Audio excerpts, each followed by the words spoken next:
দাও গো গিন্নি, দাও থলিটা দাও, বাজার করে আনি। গোপাল দাদু, গোপাল দাদু, শিগগিরই চলো। কোথায় যাবো? আরে সকালবেলা তুই এমন হাঁপাতে হাঁপাতে এলি কেন? হ্যাঁ, খুব বিপদ গোপাল দাদু।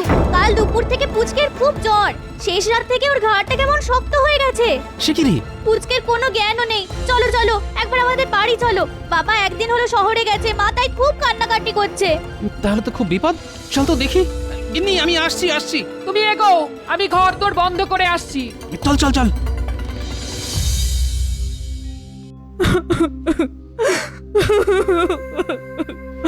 ও পুচকে, চোখ খোল বাবা, একবার চোখ খোল।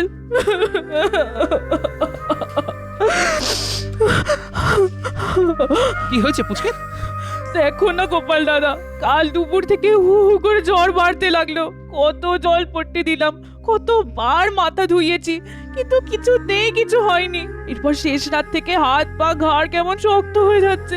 এতবার ডাকছি কিন্তু চোখ খুলছে না। কি হবে গোপাল দাদা? রাজবৈদ্যকে খবর দিয়েছিলে? ভোর বেলাতেই পুটি ডাকতে গিয়েছিল। কিন্তু কাল রাত থেকে সেখানেও খুব ভিড়। পুচকের মতো জ্বর নিয়ে অনেকেই সেখানে এসে হাজির। তাই রাজবৈদ্য বলেছেন ওনার বাড়ি নিয়ে যেতে। এত রুগী সামলে উনি আসতে পারবেন না। বাবা, এ হলো কি কৃষ্ণনগরে? একদিনে এতগুলো লোককে একই জ্বরে ধরলো। শোনো পুটির মা, তাহলে তার বসে থাকলে চলবে না। চলো চলো চলো, এক্ষুনি পুচকেকে রাজবৈদ্যর বাড়ি নিয়ে যেতে হবে। তোমরাও এসো আমার সঙ্গে।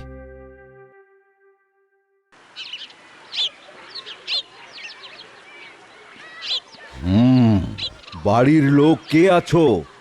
শোনো, এই বটিকাটা দিয়ে দিলাম, কেমন? 1 ঘন্টা অন্তর অন্তর এই একটা করে খাওয়াবে, আর কেমন থাকে সেটা কাল এসে খবর দেবে, ঠিক আছে? পরের রুগীকে নিয়ে এসো। বাবা, এত ভিড়, এতে যেন মহামারী। কি ব্যাপার গোপাল? দেখো না রাজবৈদ্য, কাল দুপুর থেকে আমাদের পুচকের ধুম জ্বর। হ্যাঁ হ্যাঁ হ্যাঁ, বুঝতে পেরেছি। ওর দিদি পুটি তো সকালবেলাতেই আমার কাছে এসেছিল, কিন্তু কি করব বলো, দেখতেই তো পাচ্ছ আমার এখানে এত রুগীর চাপ, তাই তো আমি। হ্যাঁ হ্যাঁ, আমিও তো সেই জন্য পুচকেকে তোমার কাছে নিয়ে এলাম। দাও দাও, এই সামনের এই মাদুরটাতে ওকে শুইয়ে দাও। হ্যাঁ, শুইয়ে দাও।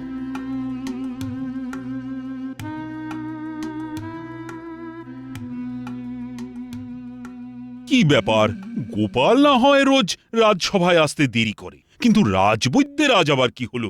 এদিকে রাজসভা তো শেষ হতে চলল। কি আবার হবে মহারাজ? আসলে আমার মনে হয় গোপালের হাওয়া রাজবৈদ্যের গায়েতেও লেগেছে, তাই কাজে ফাঁকি দিতে শুরু করেছে। তাই নাকি মন্ত্রী মশাই? আপনি কি জানেন কাল থেকে অনেক লোক অজানা এক জ্বরে কাহিল হয়ে পড়েছে? দলে দলে লোক এসে রাজবৈদ্যর বাড়িতে হত্যে দিয়ে পড়ে আছে। কি বলছো কি গোপাল? হ্যাঁ মহারাজ, খাওয়া নাওয়া সব ছেড়ে রাজবৈদ্য একলা হাতে সবকিছু সামাল দিয়ে যাচ্ছে। মন্ত্রী, তুমি এসবের কিছুই জানতে না? না, মানে তা গোপাল, এখন পরিস্থিতি কেমন? মহারাজ, অক্লান্ত পরিশ্রম করে রাজবৈদ্য অনেকটা সামাল দিয়ে এনেছে। তবে মহারাজ, নতুন করে লোকজনেরা আবার ওই অজানা জ্বরে আক্রান্ত হয়ে পড়লে কি হবে কিচ্ছু বলা যাচ্ছে না। গোপালের সব কিছুতেই বাড়াবাড়ি। চলো গোপাল, চলো, আমি নিজে তোমার সঙ্গে গিয়ে সব কিছু দেখে আসবো। তাহলে তো খুবই ভালো হয় মহারাজ। আপনি কি দাঁড়ালে রোগীদের পরিবার আর রাজবৈদ্য সকলেই মনের মধ্যে বেশ একটা বল পাবে। চলুন মহারাজ, আমিও আপনার সঙ্গে যাব। থাক, তোমাকে আর বোঝার ওপর শাকের আঁটি হয়ে যেতে হবে না। যাও যাও, নিজের বাড়ি গিয়ে আরাম করো। অপদার্থ একটা।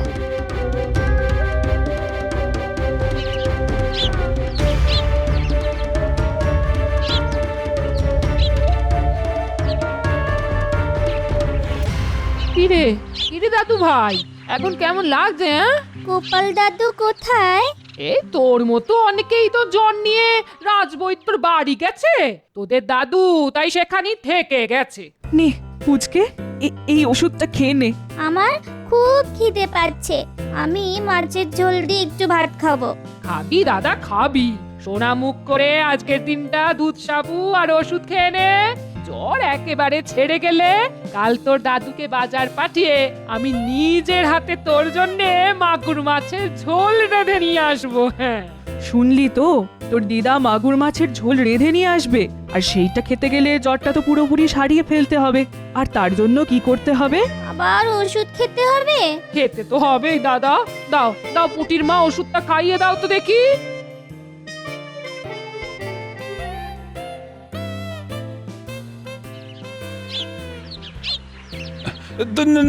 তোমাকে আর উঠে দাঁড়াতে হবে না রাজবৈদ্য, যেমন সেবা করছো করে যাও, করে যাও। দেখছেন তো মহারাজ, মানুষগুলোর অবস্থা। হ্যাঁ, আরে গোপাল আমাকে সব বললো বলেই তো ছুটে এসেছি। কিন্তু এই চড়া রোদের মধ্যে জ্বরে আক্রান্ত মানুষগুলো যদি এভাবে অপেক্ষা করতে থাকে, তাহলে তো ওদের গায়ের উত্তাপ আরো বেড়ে যাবে। কি করব মহারাজ, আমার ছোট বাড়ি, দুখানা মাত্র ঘর, কোথায় এদের রাখবো বলুন তো? তাই এই খোলা উঠোনই একমাত্র ভরসা। আসলে আসলে সত্যি কথা বলতে কি, এদের এভাবে এই চড়া রোদের মধ্যে বসিয়ে রাখতে আমিও চাইনি মহারাজ, কিন্তু কিন্তু আমি নিরুপায়। বুঝতে পেরেছি, বুঝতে পেরেছি। ঠিক আছে, তুমি নিজের কাজ করো। আচ্ছা মহারাজ, এই বলছিলাম যে রাজবাড়ির একতলায় তো অনেক ঘর, তা সেখানেই তো এদের নিয়ে গিয়ে সেবা শুশ্রূষা করা যায়। তাহলে তো খুব ভালো হয় মহারাজ। সেটাই করো তাহলে। রাজবাড়ি থেকে গাড়ি এনে এদের সকলকে আপাতত রাজবাড়িতে নিয়ে তোলো। আমি এক্ষুনি সব বন্দোবস্ত করে ফেলছি মহারাজ।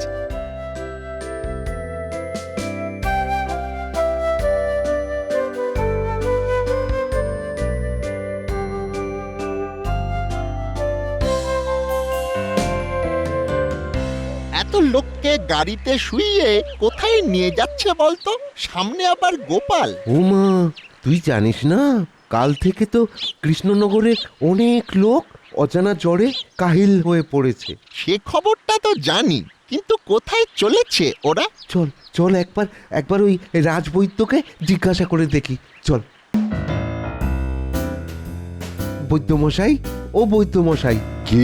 এদের কোথায় নিয়ে যাচ্ছেন? দেখেছে, আপদেরা ঠিক এসে হাজির। রাজবাড়িতে কেন? বহু লোক একসঙ্গে এসে পড়েছে তো, আমার বাড়িতে তো জায়গা নেই, তাই এই রাজবাড়িতেই নিয়ে যাচ্ছি।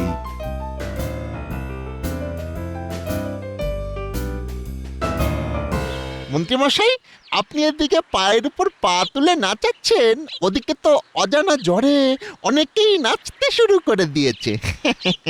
হ্যাঁ, টেকো গোপাল রাজসভায় এসে বলছিল বটে, কিন্তু আমি অতটা পাত্তা দিইনি। আজ জ্বর হয়েছে, কাল ছেড়ে যাবে। না না না না না, ব্যাপারটা অত সোজা নয়। দেখলাম পর পর গরুর গাড়িতে চাপিয়ে রোগীদের রাজবাড়িতে নিয়ে যাওয়া হচ্ছে। সে কি রে? না না, তাহলে তো একবার গিয়ে দেখতে হচ্ছে। হ্যাঁ, তাই যান, না হলে তো আপনাকে পিছনে ফেলে সব বাহুবা ওই টেকো গোপাল নিয়ে নেবে।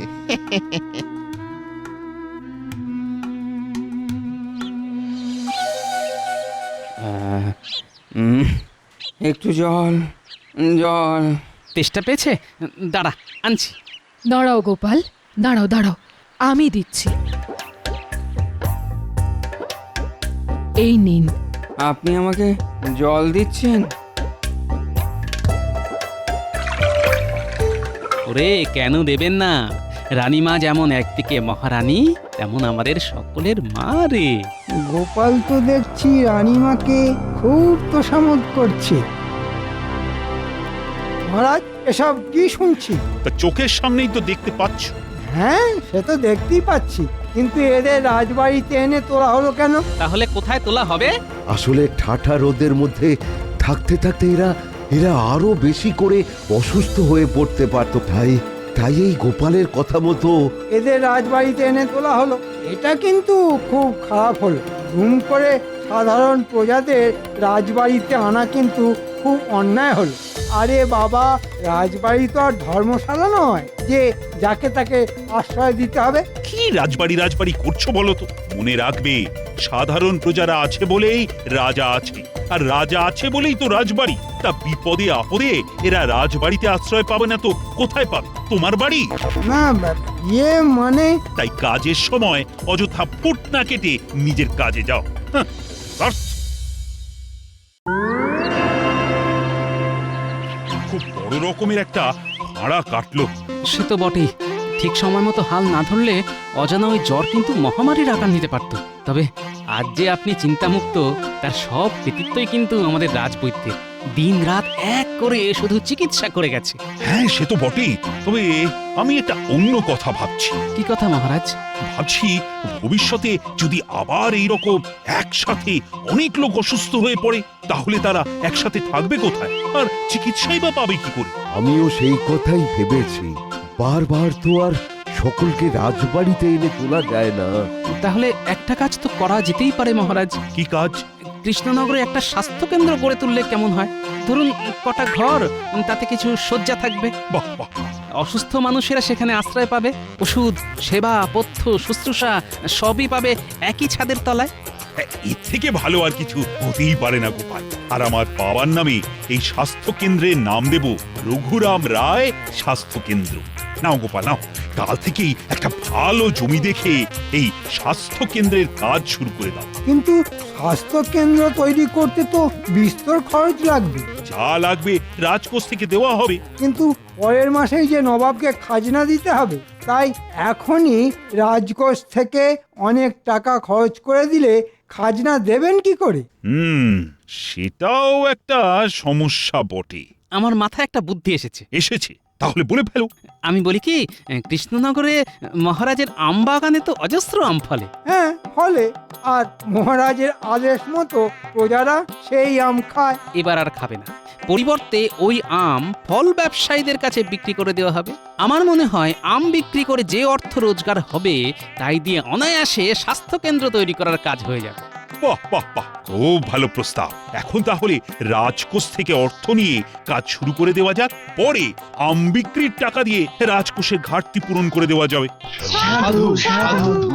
কিন্তু মহারাজ, প্রজারা এতদিন বিনা পয়সায় ওই সব ভালো ভালো মিষ্টি আম খেয়ে এসেছে। এবার যদি খেতে না পায়, তাহলে তো বিদ্রোহ করতে পারে। ওটা চিন্তা করবে না মন্ত্রী মশাই, ওদের বোঝানোর দায়িত্বটা না হয় আমিই নিলাম। ঠিক আছে। আচ্ছা মহারাজ, আমি কি ফল বিক্রেতাদের সাথে কথা বলবো? না না না না, সেটা আমি নিজে বলবো। যা, তাহলে তো 2 পয়সা রোজগারের পথ বন্ধ হয়ে গেল। তাহলে স্বাস্থ্য কেন্দ্র বানানোর দায়িত্বটা আমাকে দেওয়া হোক। না, ওই দায়িত্ব আমি গোপাল আর রাজবৈদ্যকেই দেব বলে ভাবছি। আমি তাহলে কি করব? এতদিন ধরে যা করে এসেছো তাই করবে, খাবে আর ঘুমোবে। অপদার্থ একটা।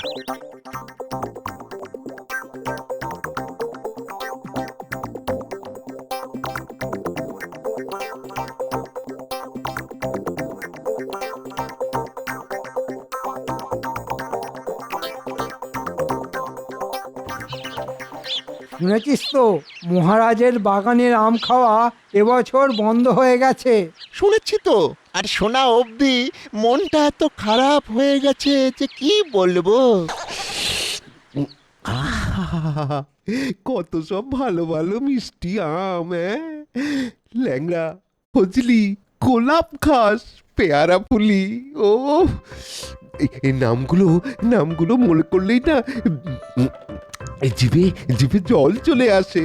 আচ্ছা, এক কাজ কর না, এই যে মহারাজের বাগানের আম খাওয়া এবছর নিষেধ হয়ে গেল, এর জন্যে প্রজাদের খেপিয়ে তুলতে পারিস? সেগুড়ে বালি মন্ত্রী মশাই, এ রাজ্যে স্বাস্থ্য কেন্দ্র হচ্ছে জেনে প্রজারা সব 2 হাত তুলে নাচছে আর মহারাজের নামে জয়ধ্বনি দিচ্ছে।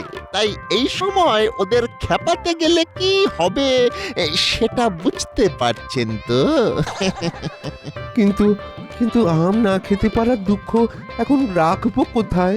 দূর মুখ্য, দুঃখ করতে যাবি কেন? ওই যে একটা কথা আছে না, যে খায় চিনি তাকে যোগায় চিন্তামণি। আরে, আমরা চিনির মতো মিষ্টি আম খাবো, আর চিন্তামণি তা জুগিয়ে যাবেন। কি করে?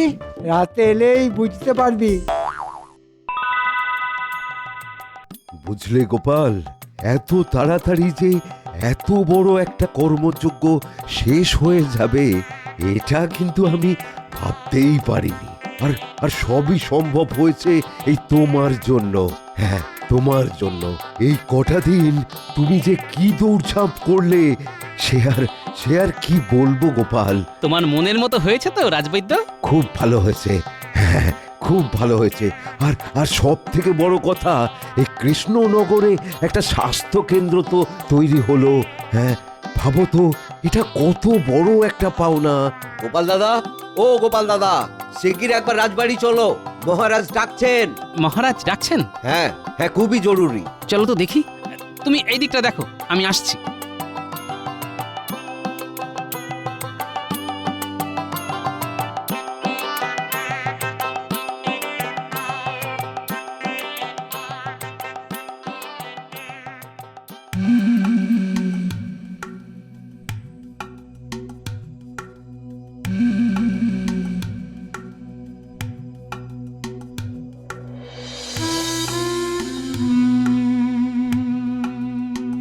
কি ব্যাপার মহারাজ, হঠাৎ জরুরি তলব কেন? দেখো না কি মুশকিলে পড়েছি। এই পাইকারি ফল বিক্রেতা এসে বলছে যে গাছের অনেক আম নাকি চুরি হয়ে যাচ্ছে। সে কি? হ্যাঁ গোপাল দাদা, বাগানের সব গাছের আম দেখে দর দিয়েছিলাম, কিন্তু এখন পারতে এসে দেখি অনেক গাছেই আম কম। এভাবে চলতে থাকলে চুক্তি অনুযায়ী আমি কি করে দাম দেব বলো তো? আমার যে অনেক ক্ষতি হয়ে যাবে গোপাল দাদা। আম চুরি হয়ে যাচ্ছে? কিন্তু আমি তো এ রাজ্যের সকলকে বলে দিয়েছিলাম এবছর আম গাছ থেকে কেউ যেন আম না পারে। আমার কথায় সকলে রাজিও হয়েছিল। আর তবুও চুরি যাচ্ছে, আর গাছে উঠে কেউ বা কারা আম খেয়ে যাচ্ছে, এ ব্যাপারে আমি নিশ্চিত। কি করে বুঝলে? হ্যাঁ হ্যাঁ, আমি গাছের নিচে আমের খোসা আর আমের আঁটি পড়ে থাকতে দেখেছি। আচ্ছা, হনুমান বা বাদুরও তো খেয়ে যেতে পারে। না গোপাল দাদা, হনুমান বা বাদুড়ে খেলে তো এত পরিপাটি করে খেত না। আমের খোসা আর আঁটি দেখলেই বুঝতে পারবে খুব পরিপাটি করে খাওয়া, মানে যাকে বলে মানুষে খেয়ে যাচ্ছে। ঠিক আছে, চিন্তা করো না, আর যাতে আম চুরি না হয় সেটা আমি দেখছি। হ্যাঁ হ্যাঁ হ্যাঁ, তাই দেখো, না হলে পুরো টাকা দিয়ে কম আম নেওয়া আমার পক্ষে সম্ভব নয়। তাহলে আমি এখন আসি মহারাজ। হ্যাঁ হ্যাঁ, এসো এসো এসো। ও গোপাল, কিছু একটা ব্যবস্থা করে আম চুরি বন্ধ করো, না হলে আমওয়ালারা যদি বিগড়ে গিয়ে আম নিতে না চায়, তাহলে আম বিক্রি টাকা দিয়ে রাজকোষের ঘাটতি পূরণ হবে কি করে? আর ঘাটতি পূরণ না হলে নবাবের খাজনাই বা দেব কি করে? কথা দিচ্ছি মহারাজ, আজ রাতের মধ্যেই আম চোরকে ধরব। গুলটে, এই গুলটে। কি গো গোপাল দাদু, হঠাৎ ডাকছো কেন? শোন, তোর সঙ্গে আমার কিছু কথা আছে। কথা? হ্যাঁ, আমার সঙ্গে আয়, পুটিকেও ডেকে নিতে হবে।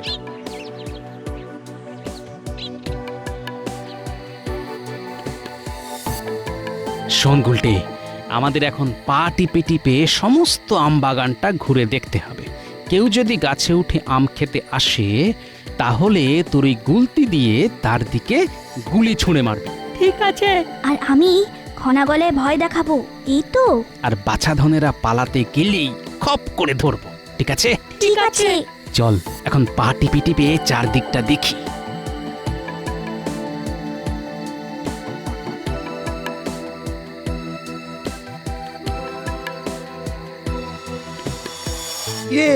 কি হলো? শুধু কি নিজেরাই খেয়ে যাবি? আরে আমার দিকে টপাটপ করে ফেল। আস্তে মন্ত্রী মশাই, আস্তে, কেউ শুনতে পাবে। এই তো এতগুলো দিলাম, এর মধ্যেই খেয়ে ফেললেন। আরে হতভাগা, আম খাবার জন্যই তো এত রাতে ভূতের মতো আম বাগানে এসেছিলে। দে দে, আরো দে। তাহলে চোর আমাদের নাগালের মধ্যে। নে গুলটে, চালা গুলতি। এই কেড়ে? আমরা আম বাগানের ভূত। হতচ্ছাড়া, রাতের বেলা চুরি করে আম খেতে এসেছিস? এমন ঘাড় মোটকে দেব না। ওরে বাবা, বাবা, রাম রাম রাম রাম রাম রাম রাম। ওরে বাবা রে। কি হলো মন্ত্রী মশাই? কি বুবু করছেন বলুন তো? ওরে হতভাগা, ভূত এসে আমায় ঘিরে ধরেছে। ওরে বাবা, ওরে বাবা। ভূত? ঘটারে, গাছের ওপর থেকে লাফ মার। ওরে হতভাগা, বেঁচে বেঁচে সেই আমার ঘাড়েই পড়লি। ওরে আমার ঘাটটা যে হঠাৎ করে মহাত হয়ে গেল রে। ওরে ওরে মারে, ওরে। দাদু, এ তো আমাদের মন্ত্রী মশাই গো। মনে হচ্ছে ঘাড়টা মোটকে গেছে। ভূতের ঘাড়ে ভূত পড়ে ভূতের ঘাড় মোটকে দিয়েছে। এসব তাহলে আমাদের মহামান্য মন্ত্রীমশাইয়ের কাজ, হ্যাঁ? যা তোরা দৌড়ে গিয়ে মহারাজকে খবর দে। ওরে বাবা ঘাড়ে কি যন্ত্রণা! আহ আপনার ঘাড়ের যা অবস্থা তাতে বেশ কিছুদিন এই স্বাস্থ্য কেন্দ্রের বিছানায় শুয়ে থাকতে হবে। একে বলে যেমন কর্ম তেমন ফল। ছি ছি মন্ত্রী, শেষকালে রাতের অন্ধকারে আম চুরি করে খাচ্ছিলে। ভুল হয়ে গেছে মহারাজ। ও রাজবৈদ্য, একটু তাড়াতাড়ি সারিয়ে দাও না ভাই। একেবারে না, তোমার মতো পাজি লোকের যোগ্য শাস্তি হয়েছে। এতে কিন্তু একটা লাভও হয়েছে মহারাজ। লাভ? কিসের লাভ? আগে আজকেই তো স্বাস্থ্য কেন্দ্রের উদ্বোধন হওয়ার কথা ছিল, তা একেবারে রোগী শুদ্ধ উদ্বোধন। এটা কি কম কথা মহারাজ? আমরাও স্বাস্থ্য কেন্দ্রে ভর্তি হতে চাই। গাছ থেকে পড়ে উড়ি বাবা, গাছ থেকে পড়ে গিয়ে দুজনেরই মনে হয় গোড়ালির হাড় ভেঙে গেছে। বাহ বাহ বাহ বাহ, কি সৌভাগ্য আমাদের! হ্যাঁ? একটা নয়, দুটো নয়, একেবারে তিনটে মুমূর্ষু রোগী দিয়ে উদ্বোধন হবে। হ্যাঁ? এ কি চারটিখানি কথা? আর সেরে ওঠার পর বুঝতে পারবে প্রহারেণ ধনঞ্জয় কাকে বলে। না ভাই,